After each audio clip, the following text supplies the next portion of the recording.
So we're talking about all things Aphrodite tonight, and we're actually going to start with a quick quiz. Okay, That's exciting. Are your hands on your buzzers? And by the way, Jono, that's a figure of speech. You don't literally have to do it. I'm wearing a dressing gown, thank you very much. That's very graphic. Thank you for the description. It's more than he wore in the previous podcast. For those who don't know what we're talking about, go back, have a listen. Oh. In the timeline of Kylie Minogue albums, what number album is Aphrodite for Miss Minogue? 11. 11. Very nice. Was that Aiden? That was me. No. What special position was created for Aphrodite, one that had never been used previously on any Kylie album? Jono, doggy style? No, sorry. What do you I don't know mean? what position. Oh dear. Here we go. Are we striking out I don't on know that? what that means. Okay. Yeah, I know. It's in the question, to be honest. The problem's in the question. It's executive producer. She'd never had an executive producer for any Kylie album before this one. So my next question, no, she'd never had. The follow-up question to that is, who filled that position in this instance? Callum?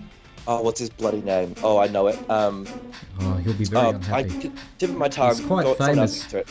in his own right, too. Poor old guy. Oh, dear. No, can't do it. Poor No, I know man. his name. William Baker? Dang it. No, definitely wasn't William Baker. Stuart Price.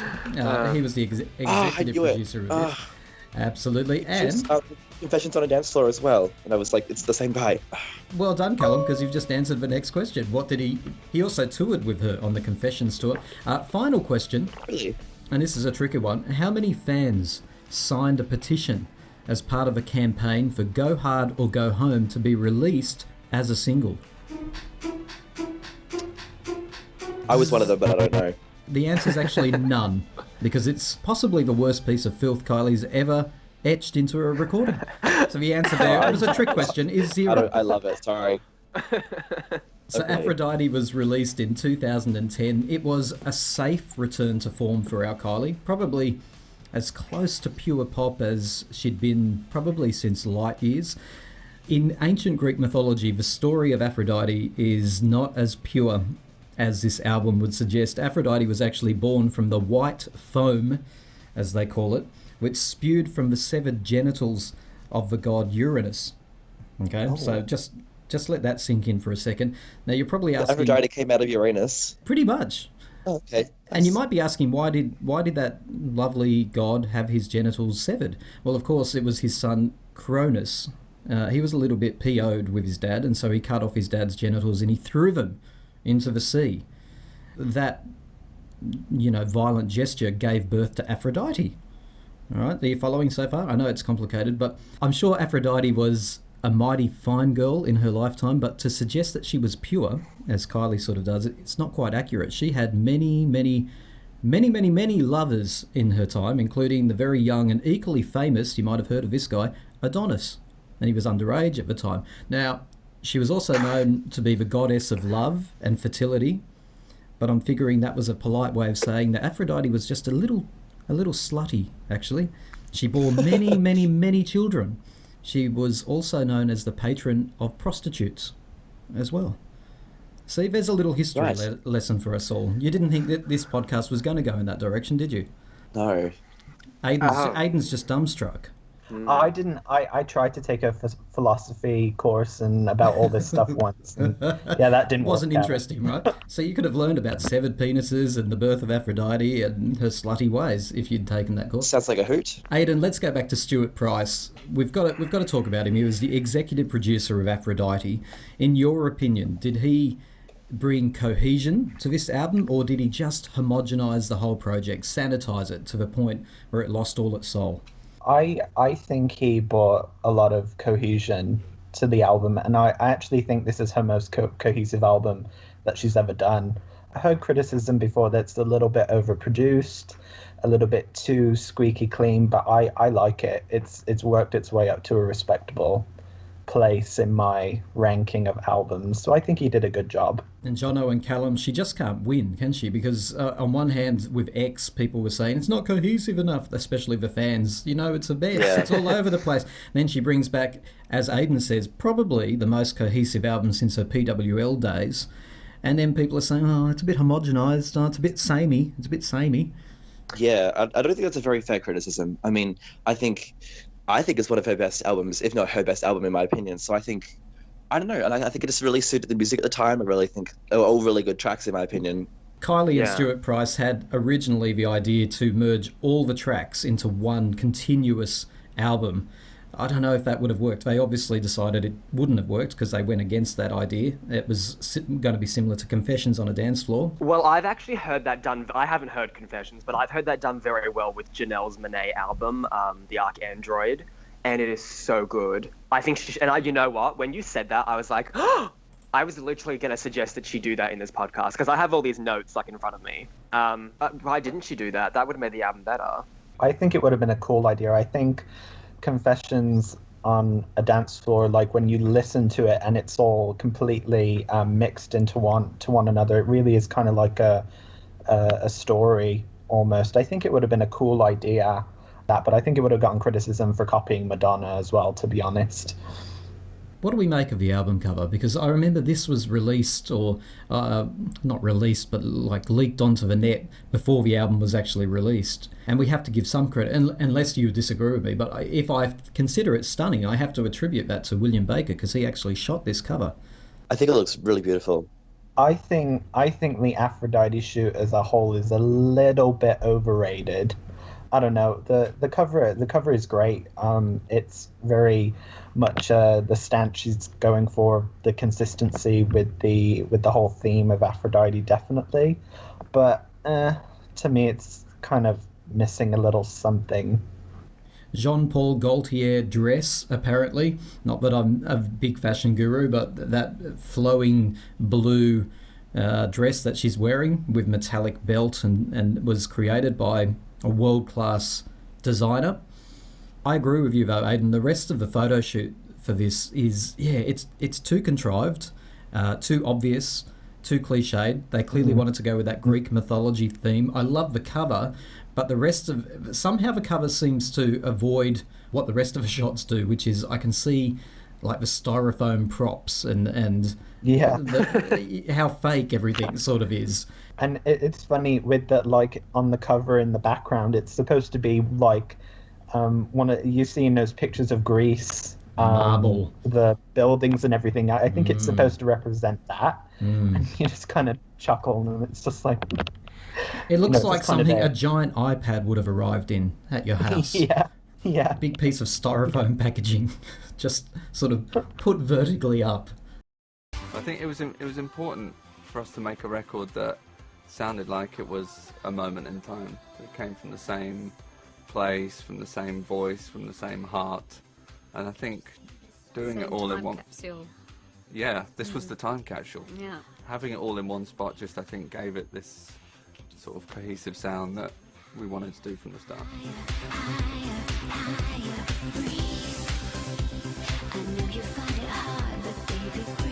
Well, for me, this was a first to have an executive producer. Where's your? Are you missing your little? Yeah, my badge. I am. Executive producer. So it was just the best experience. And funnily enough, I think it's probably the most cohesive album I've had since the beginning of my career back at PWL days, where that just, by its very nature, made it cohesive. And there's a lot to be said for working with different producers and, going around and trying different stuff. And that's worked really well for me in the past, but I definitely wanted someone to tie this together as Stuart's done so beautifully, so that it existed really as a body of work. We're about to talk about All the Lovers, the lead single of this album. But before we do, let's really briefly go through the commercial success of this album, because it was a commercial success. In the UK, it knocked Eminem off the top of the charts when it was released, went to number one in the UK. Yeah, she was quite proud of that. That's a gay icon right there, ladies, knocking Eminem off. Yeah, a lot of people have wanted to knock Eminem off. She became the female artist with the most consecutive decades with top 5 albums in the UK. But she also became the first solo artist of any gender to have a number 1 album in 4 different decades. In the United Kingdom, that is. Again, 80s, 90s, 2000s, 2000s and 10s. Wow. Pretty cool, right? Awesome. Yeah. So not even Madonna, not even Cher, not even Dolly Parton, none of them have done that, but Kylie has. And again, like I say, That's I think really cool, actually. it I is thought Madonna cool. would have. Yeah. Pretty cool fact, but I still don't know how I feel about it. It sort of definitely gives away how long she's been around for. All the Lovers, Aiden, how did that do? It was a remarkable return to form when this was released. It's one of her. I think it's one of her biggest global hits in terms of where it peaked and how much it sold. One of the most interesting things is that it made its way to number 3 in the UK, but it's actually outsold every single one of her number 2s in the UK. Wow. Individually, not as a whole. In terms of sales, it's a bigger hit than the likes of Wouldn't Change a Thing, Love at First Sight, all those iconic number 2s. It's like, wow. Official charts company in the UK regards it as the one that really got away for her, because I guess just something else was just blocking it from getting to that number 1 spot. And it's outsold, I think, three of her number 1s as well. Jono and Callum, All the Lovers, for me, the first time I remember hearing that was that middle instrumental section, because she released that as a teaser. I listened to it many times. I think my mum did as well, because she's an even bigger fan than I am. But I just remember hearing it, and I remember really hating it. I was like, this sounds so weird. Like, it just sounded like some really strange production. But then when the song came out and I heard it in the context, I was like, oh, Yes. nice. But yeah, I remember like hearing it, I don't know, around my house or something, and I was like, this is really weird. I don't know. It really threw me off initially. And shout But out in the to Callum's context, I mum enjoyed too. it. She deserves a big shout out. Yay!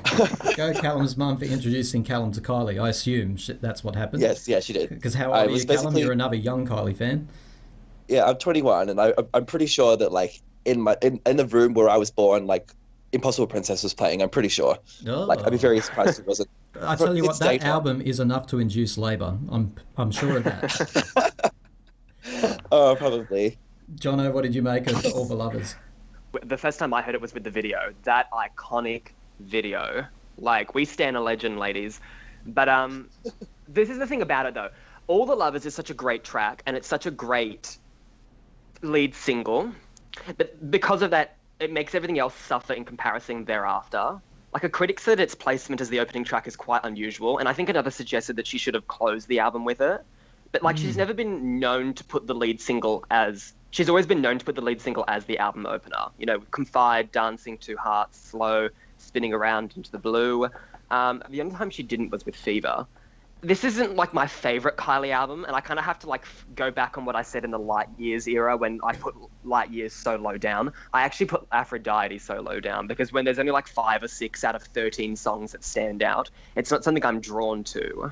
Yeah, All the Lovers was a great opener, but everything else is just, like, meh afterwards. Well, you've No referred to offense. the music video too. Now, that was directed by Joseph Kahn, who I actually hadn't Yeah. heard of. He had quite a solid reputation before this, but like so many things, Kylie introduces me to these people. Joseph Kahn, most recently, as far as I know, did Taylor Swift's Ready For It video clip, which is pretty epic in itself. This was a great video, wasn't it, Aiden? What did you make of All the Lovers, the video? Excellent. And so it was in Los Angeles, I think, where they filmed it. And like, how did they shut down the street? Yeah. I want to know get how it they to got actually that do many it. people to build a human pyramid. I thought it'd be dangerous to do that. Yeah, well, I think some of it's CGI, Oh. but I think as a video, it's very so iconic, and I love that ending shot where she's releasing the dove from her hands and it's flying off and the song is finishing. There are some Brilliant moments work. in Kylie's career that become truly iconic. It is a word that is thrown around way too easily, iconic. But in Yeah. Kylie's career, Yeah. the bath, I Should Be So Lucky, the dove from All the Lovers goes into that vault of iconic Kylie moments. Absolutely does. Some people get uncomfortable when we talk about symbolism in video clips, but I'm interested to know if any of you saw any symbolism around things like that big inflatable white elephant. What was that about? Am I the only one who overthinks these things? The elephant in the room, perhaps. Joseph Kahn even came out and said that Kylie Minogue had refused to cut the gay kisses in the video. Is this where her fan base got the name Lovers? Yes, thank you. That's Yes. exactly where I Yeah. was heading. I love that affectionate term. I mean, do you love it when she refers to us all as lovers? I think I some like of it. I Sweet. think some fans I want to love be her it. lover. But we can't Yeah. let this pass without talking about the giant human pyramid, Jono. I just think, well, I've seen the video and it really only kind of gets to about like maybe like a couple of meters in the air and everything else is CGI. Yeah, that would be very dangerous if it actually got to like the size of a skyscraper. Yeah, I mean, just the aerial shots of everything. Honestly, this is the most iconic thing she's done. And I know, like you're right. People do throw that word around, but really, in all honesty, this was like the peak of something that she's ever done. Like compared to, put yourself in my place, spinning around, can't get you. I should be so lucky. Those even, I know it was actually afterwards, but the controversy from Sexercise, everything was just. This was the most iconic thing she's ever done, but just because it solidifies her gay icon status. They're just the sheer magnitude of something, because she's never done a huge video like this before. Before we go further into this album, I want to talk about the background and development of it, because it's actually quite interesting. She started working with Narina Pallet. She was the lady who ended up, had written and I think had performed Better Than Today.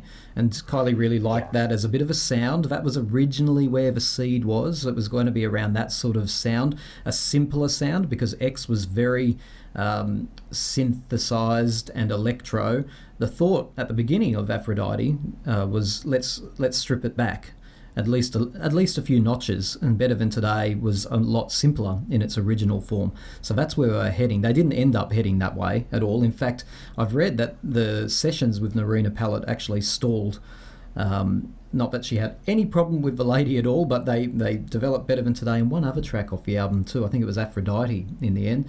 But the sessions stalled, and she sought advice at that stage. Kylie was quite frustrated, so she ends up speaking to Jake Shears from the Scissor Sisters, good friend, and Jake then suggests, I want to introduce you to Stuart Price. And that's where things started to take off from that point forward. One interesting part about the development of this album, Kylie says, and she quite liked saying this in interviews, was that the songs had to pass the Dolly Parton test. Aidan, do you want to refresh? What's the Dolly Parton test exactly? That's where she sings the song in a Dolly Parton style, like a full-on Dolly Parton style, puts on the accent and everything and does it in her vocal style. She did it with All the Lovers on Alan Carr, Yes. the show, and she does a line of All the Lovers in that voice. I think it's just amazing. I love it. The Parton Test, that's right. And I think, even though she says it sort of in jest and as a bit of a joke and as an interesting interview story, let's face it, because Kylie likes a good interview story and trots it out a dozen times before it's done. I think the point being that she wanted songs that were actually stood up in their own right as songs. And country music actually does that. And I would argue very strongly that this is the seeds of Golden right at this point too. And she just idolises Dolly Parton anyway. The seeds for Golden were sown here. Stuart Price was adamant that it was not going to be the X cattle call of songs. He didn't want there to be 500 songwriters here. He wanted it to be a select few and really solid production. And that's basically what they achieved here. Again, the argument being, did he homogenise the project too much? That's what we want to know from people listening, and they can leave a comment. Was it too homogenised, too sanitised? Track 2 on the album, Get Out of My Way. What do we think of this song, my friends? What an iconic song. Like, I just think out of all of her songs, I think it's probably one of her most gay anthems. Like, it's such an anthem. A gay anthem? It's such a great... Really? It really is. Okay, tell me why. Yeah, what makes a gay anthem a gay anthem? It's dancey and it's carefree and it's very Kylie. But going to circuit on a Sunday night, it's so dancey and just all the gays just scream it. I don't know, it's just something iconic and anthemic about it. It's just a great song. Jono, is it something about the attitude of this song? Because when people first heard it, they were like, oh yeah, this has got... Because the lyrics of this song they're harsh. I know, I really do like when she talks about him being a zombie. But this is the song that I see the most talked about on Tumblr and forums and stuff. But I thought it was very shocking that it only peaked at 69 in Australia, and it's actually her least successful single to date. It's the first single in 18 years to not make the top 50 since Finer Feelings, And which it's is also not one that of bad the a song, so it doesn't make sense. No. Does it? Yeah. Yeah, she said that she was very disappointed in this era, but we'll get into that later. Yeah, they didn't release Get Out of My Way till like a couple of months later, because this was like the first Kylie era that I was taking like era by era, because I'd only just gotten an iPod in like... You mentioned that Kylie felt disappointed by the management rather than the album, but because I think she's very, very proud of this album. And I think the testament and evidence of that is in the tour.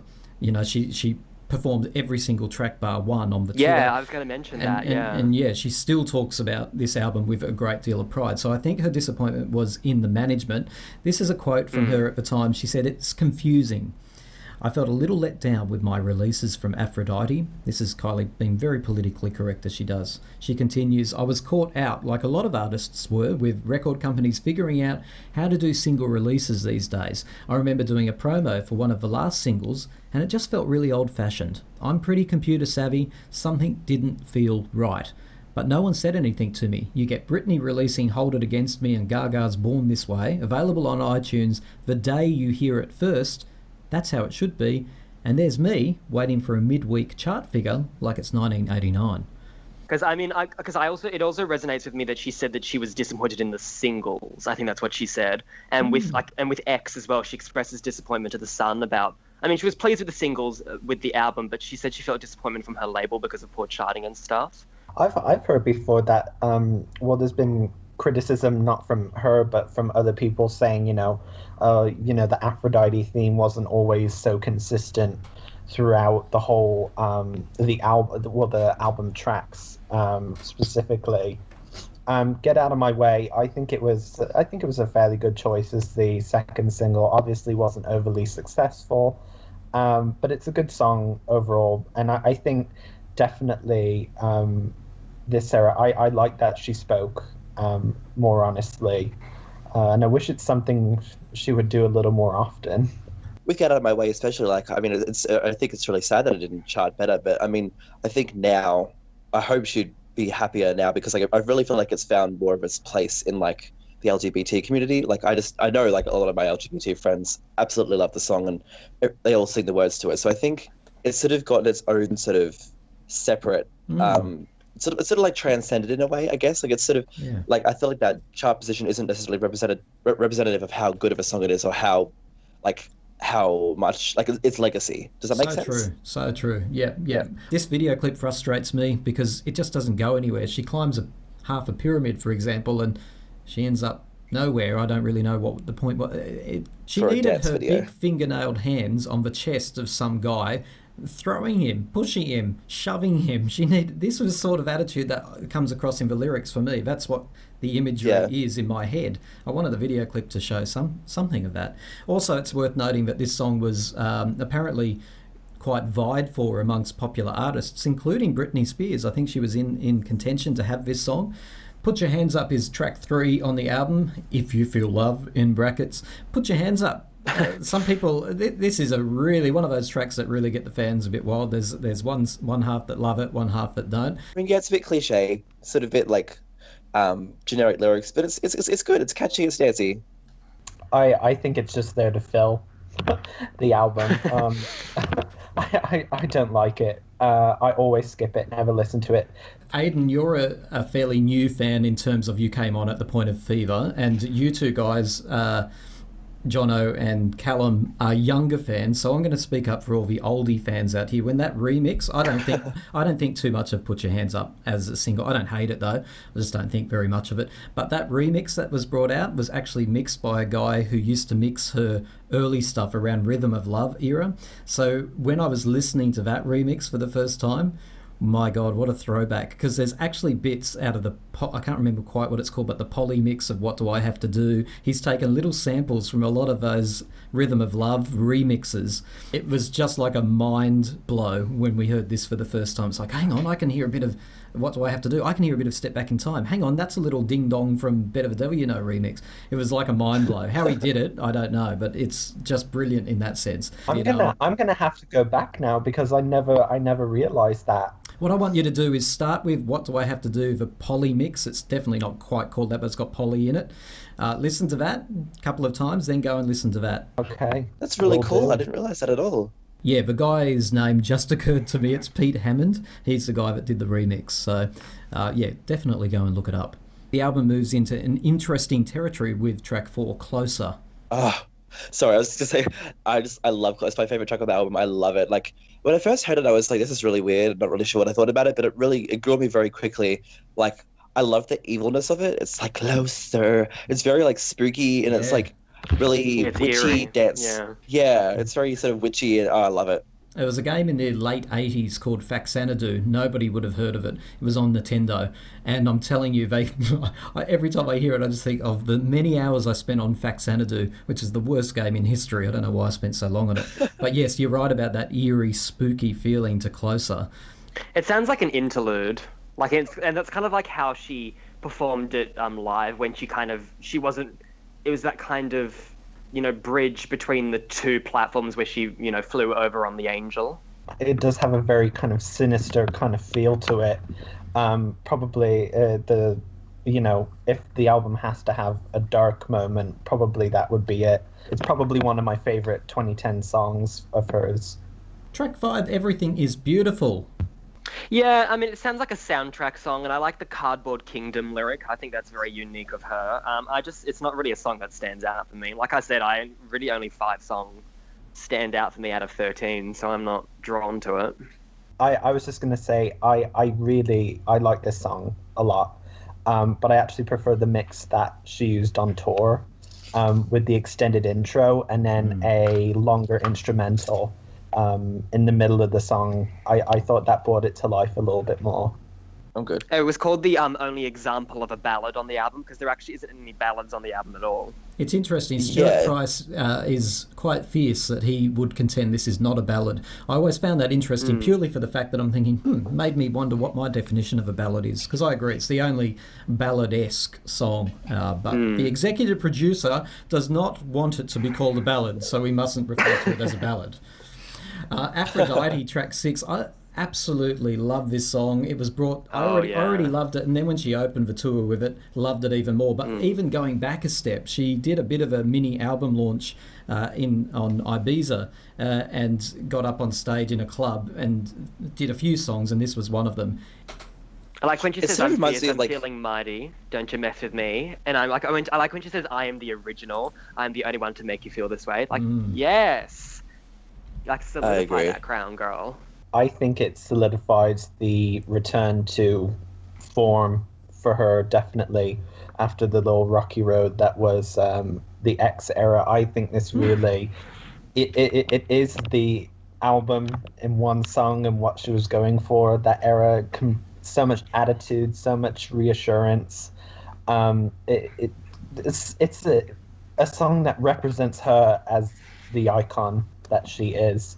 Yeah, it's got a lot of attitude in it. And remember earlier I was saying that some of the seeds for Golden were sown during the Aphrodite era, which they absolutely were. Consider this. I'm fierce and I'm feeling mighty. I'm a golden girl. I'm an Aphrodite. She has done that so many times, where she has alluded to future songs or future albums. I mean, you look at like a song like Burning Up and she says, if I'm going to kiss you once, I'm going to kiss you twice. And it's like, yeah. She's predicting the future. I love it. And is the world still spinning around? I know that's not a prediction. That's sort of a retrospecting look, but I love it when she does that sort of stuff. Illusion is track 7. What it is I think she actually should have put Illusion after Everything is Beautiful, because when she opens that song with that kind of like that cooing kind of moaning that she does, that is very similar to what she does in Everything is Beautiful, I just think, one of the criticisms of Kylie is that she doesn't dance enough on tours these days, or properly dance. But with Illusion during the tour, this is a wonderful moment where, the thunderclap and then they do that sort of sandy desert dance in the middle of a track. That's a wonderful moment of a tour. Yeah. If I was introducing newcomers to Kylie, I wouldn't recommend this album, but I'd definitely say watch the tour. Track 8 on the album, Better Than Today, is track 8, but single 3 on the album. Oh, this left a lot of fans cold that she chose to release this when there were other opportunities on the album, such as Aphrodite. And not to mention the video clip again. William Baker's got his hands on the video recorder, which he shouldn't be allowed to. Better Than Today. What are we making of the track and the single? I don't know if I like it as a single, but I do like the track. I like that sort of Sister Sisters sort of sound. The sort of a lot of the falsetto. I think it's nice. Makes me happy. It's a good song to sort of sing along to and squeal to with your friends. I love this song. It's probably one of my favorites on the album. The video, though, oh yeah, God, did not do the song justice at all. Completely departed from the Aphrodite theme. So Yes, what was that? enough How said did- about The that. aesthetic. Yeah, You oh, know, God. it's oh God, you know, there's nothing to say about it. Then it's just like kind of like it's a complete farce. The video. Well, yeah. Well, Narina Palet's version, she is very stripped back guitar Yeah. and just her singing. So this is very very produced in comparison. But I think I like the song. It's a good song to listen to when I'm on my way to work. I'm actually on the outer. I don't like the song. I don't hate the song. But the thing is, though, and I'm going to say this, and I'm going to say this, and I'm going to say that. Are you going to With be a song like hater? Yeah, I am. Okay, good. I am going to be a hater. With a song like I Believe in You, for example, where she sounds so very sincere, and she doesn't feel it doesn't feel contrived when she sings a song like that, like most artists would do when they're singing a song like that, or when most artists try and sing an anthem, or a song that becomes an anthem. Look, it kind of feels like she's yelling, "What's the point in living if you don't take a chance?" Like, it all just seemed, this song does seem contrived to me. Like, I've always said Kylie Minogue is the French word for mood stabilizer. And I use a lot of her songs to kind of like pick me up. Like, I love Fine, I love Still Standing, I love The World Still Turns, Breathe, Enjoy Yourself. Those kind of songs that make me feel better about life. And this was meant to be one of Sally on the those? podcast. Yeah, it was. Look, if it was meant to be, it didn't fall. Okay. And I'm not trying to be like Suicidal Sally on the goddamn podcast, but like, this doesn't do it for me. Like I said, it feels like she's yelling. Yeah, no, I'm not a fan of it, and it shouldn't have been a single. The video ruined the aesthetic of the era. I just don't know what the hell that was. The video must have been Yeah. really forgettable because I can't remember it. Like, I'm trying to think of which one it was. I didn't Pac-Man even... and all that. There were people playing guitars with like Pac-Man. Because, Callum, in Oh. ancient Greece, apparently they were playing Pac-Man. Oh, okay. Yep, got it. Yep. So, Jono, you don't have much love for I'll have to Better watch that Than again. Today, but I wonder what you thought of this combination when Calvin Harris, Jake Shears, and Kylie Minogue get together to create a song. You can't go wrong, surely. Are you talking about too much? Too much. Whenever someone says like something is too much, I'm like, it's too much. I'm always starting to sing. Me the song. too. This is a good song. See, And the Kylie has fact that she infected didn't your sing it day-to-day. I on- like that. Yeah, the fact that she didn't sing it on the tour, she sang every single track except this one. Where is the gay rights? That's what I want to know. I know. Why? This is so wrong. Look, I think Calvin Harris can sit on my face, so he's done no wrong here. But Agreed. yeah, I genuinely like the song. I don't really kind of know what the song's about though. Someone enlighten me. I think she's just like, I'm so into this guy, like emotionally and sexually, that she kind of, it's overwhelming. I think that's what it's about. Oh, Like, okay. it's like, yeah, it's like, got to have it. It's a shockwave to my brain. It's too much, this kind of love. And it sounds like it's almost like it's the first time she's felt that way. She's like, well, the first time. Like, I think it's that, yeah, obvious, but like, it's sort of like she's never, it's so new to her, like that sort of extreme, intense love.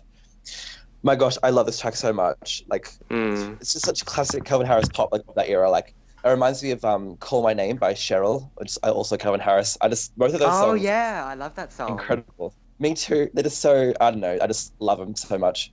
It was considered as the lead single before All the Lovers came Wow. along. All the Lovers came along in like something like the last month of the recording sessions for Aphrodite or something like that. Oh, wow. And then plans were complete. As soon as they got All the Lovers, plans were completely scrapped for Too Much. But Too Much was considered as the lead single at one point, which I think when All the Lovers came along, if they still went with Too Much, it would have been a mistake, because All the Lovers is definitely the standout track Yeah. as the lead. But yeah, I I find think it. Too I Much find would it have worked for a interesting. single.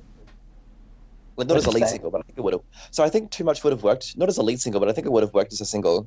I mean, because Calvin Yeah. Harris, that sort of sound was so big then. So I think that would have really Yeah. worked. I'm going to start off the conversation about the next song with this. And I'm going to explain why in a second. Cupid Boy. I'm going to let you get it out of your system. What do we make of this track? She definitely This is sings the with first- her biggest octaves. Because that's what one reviewer said, that this album she's definitely singing with her highest octaves to date. And this is a prime example of that. This is like the first song on the album so far that I haven't loved. Like, I don't hate it, but like it's definitely not my favorite. I think initially like the production on it sort of pissed me off a bit, I guess. I don't know, like I don't like it like in that pre-chorus, which is like, you got the good stuff, like that whole sort of sound, like it just annoyed me, and it still kind of does. Not as much as it used to, but I don't know. It doesn't quite do it for me. I like the live performance of it much more, but it doesn't. I like it, but I don't love it. The live performance has her boyfriend at the time as the screen projections in the background. Aidan, what's your thoughts on this?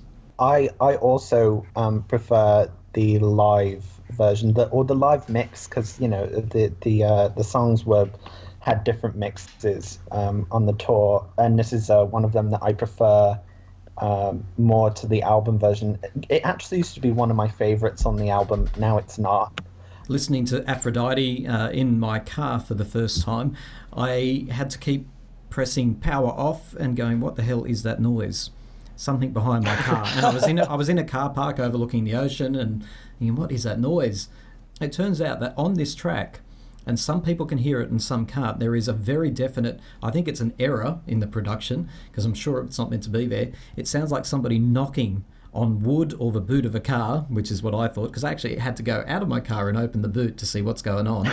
So if you listen to this song with a particular speaker system set up, you will hear knocking as if somebody has been kidnapped and put into the trunk of a car.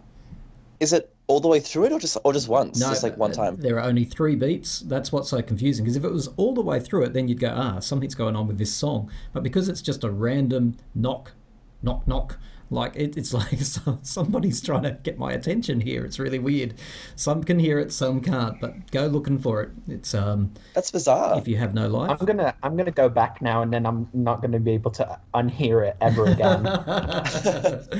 I'm glad, because I can't. I cannot listen to this track without that. Looking for an Angel was one of the first tracks written for the song. It was written by Stuart Price and Kylie together. They had the keyword angel written down for this album, so that's where this was born from. It's a forgettable track. Like, I can't remember how the melody actually goes. Because you know what it is? Whenever I look at the title, the only thing I can get into my head is the melody of I Must Be Talking to an Angel, which she covered on tour. Like, I can't Yes. for the life of me ever remember how it goes. So, forgettable track. Sorry, Kyles. Can't Beat the Feeling closes the album out, at least the original version of the album. Can't Beat the Feeling. It's a bit of an anthem to go out on. I love this song so much. It's like, it's so euphoric. Like, it's sort of like if All the Lovers was that sort of like romantic sort of sensual euphoric anthem, then Can't Beat the Feeling sort of like the counterpart that's so it's just ecstatic, just like absolute like joy to me. I don't know, something about it, like it just makes me so happy when to sing it, especially that final chorus. And the first 10 seconds, Yeah. a song is good when the first 10 seconds you go, oh, I love this song. I love the first 10 seconds. It's Such a great memorable opening. intro. Yeah. Yes, I agree. And Aidan, the mashup on the Aphrodite tour. Excellent. I think she needs to do something like that again. She still did Love at First Sight and made all the fans happy, but mashed it up with this. Thank God. So I've either got to burn that song or mash that she song, could, one of the two. There's no in between. We were a little bit spoilt with the Aphrodite era in terms of bonus tracks and additional songs and all of that sort of stuff. Callum, you've got a few favourites. Oh my goodness. I absolutely love Go Hard or Go Home, and I'm sorry. Like, it's definitely like a trashy sort of song. Like, it's not objectively, it's not a good song, but like I just love it. Okay, It's so are you groovy. prepared It's, to like, step really into catchy. the wrestling ring with me here? Absolutely. Like, Okay. sorry. You might be sorry. No. Yeah, sorry, not sorry, I think, actually. Oh, I is that just- right? I've got Yes, bigger that is muscles than you. You probably do. I'm a twig. Like, No, I really love it. Like it's so, and I think also again it fits in with the music of that time as well. Like it's a very sort of very 2010 sort of dance track. Oh, And I love God. Anyway, look, the only argument I'll come back to you with Go Hard or Go Home is go home and speed it up by 1.5 or possibly 2 times the speed. And you tell me if that isn't a Justin Bieber reject song sitting right there.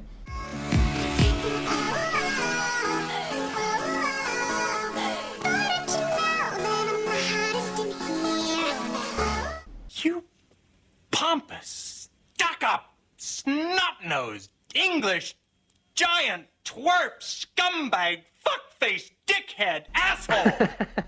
I mean, I don't really know I what like it. They sound like that.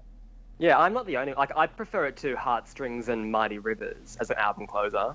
All right, so we can put that to bed. Full stop. That's it. Anyone listening is free to leave a comment underneath. This is the big contentious point of Aphrodite. Go hard or go home. What other extras did we have, though, around this era? We had Higher with Tayo Cruz. Well, how can we not mention Which Higher? Because if you go to YouTube, That is such a banger. I think this is possibly her most viewed video on YouTube, if you can call it hers. I think all the versions without her just sort of, I mean, this might be a bit biased, but I think they sort of seem a bit lacking. But this, I don't know, I really like it. I like the sort of the back and forth, almost banter of the song, how they both sort of take turns singing the lines. Yeah. I don't know. It's so groovy. I'm glad that it got radio play in Australia as well, because like I've got friends now who don't really like Kylie Minogue, but they know this song, and I'm like, yes, Kylie has like permeated the masses. Why are you friends with them if they don't like Kylie? Oh, That's look, just Lord knows. toxic. Maybe they're hot or something. I don't know. Mighty Rivers, I think, could have been a very nice album opener. With All the Lovers a little bit later on.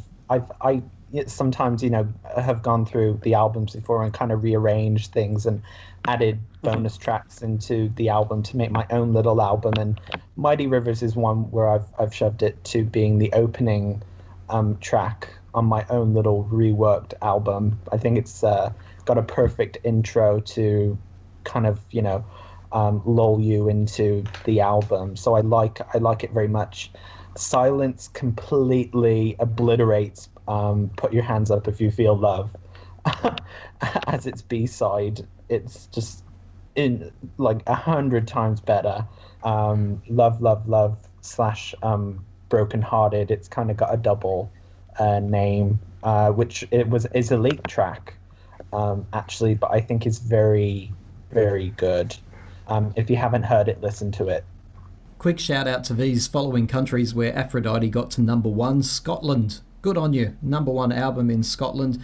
In the UK, it got to number 1. Dropped pretty quickly though. In Greece, it was a number 1 album as well. And in Australia, number 2. In Austria, number 3. Belgium, number 3. In Germany, number 3 as well. Globally, it was just fairly consistent. It got up there and it lingered for a good enough amount of time. We can't talk about Aphrodite, the album, without at least mentioning really briefly the Aphrodite tour. This was phenomenal, wasn't it? I mean, some people say a little bit possibly too much, where she got absorbed into the production much more than in other tours, but some people say this is the quintessential Kylie tour as well. What do we make of Aphrodite? Les Folles. Well, she was the first person to have a runway that extended out, I believe, wasn't she? Well, I know the water part was definitely a first for for a touring around the world type of production. Yeah, she had a segregated kind of mosh pit, like GA kind of ticket, which was had never really kind of been done before, I don't think. Look, honestly, this is a tour where a lot of the other pop hoes, they really took note. This is how it's you know what I mean? Yeah, this is how it's done. Because Gaga did it for the Born This Way, where she had the runway and the segregated mosh pit, and yeah, I really wish I'd seen this tour. I would give a leg to go back in time and see this tour. I wish I'd gone. Mm-hmm. It is, I mean, kind of off topic, but I love watching videos of the anti-tour. There's one where she's singing I'm Over Dreaming Over You, and everyone's just belting out the lyrics, and she looks so happy. And she's like, oh, I can't believe all these people in this room know this old, 25-year-old, almost at the time, album track, and they're just belting it out. It's just one of the best things about being a fan. So thank you, my golden friends, for talking about Aphrodite tonight. Fantastic album, and very important to note, definitely the seeds of golden were here in the Aphrodite era. Thank you, golden friends. Thank you. Thank you, Thank everyone. you.